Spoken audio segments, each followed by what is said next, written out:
Number 2, find the HCF of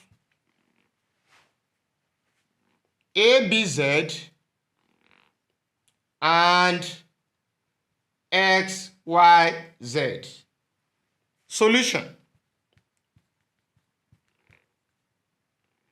Now we have XYZ, and we have, okay, we can have any one of them first. Any one of them can be the first expression. So you can have XYZ, you can also have ABZ. It's not compulsory, it should be ABZ first. So we can have ABZ here. Now,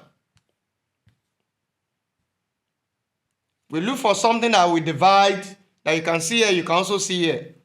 Now, apart from 1, what number or variable can you see here and you can also see here?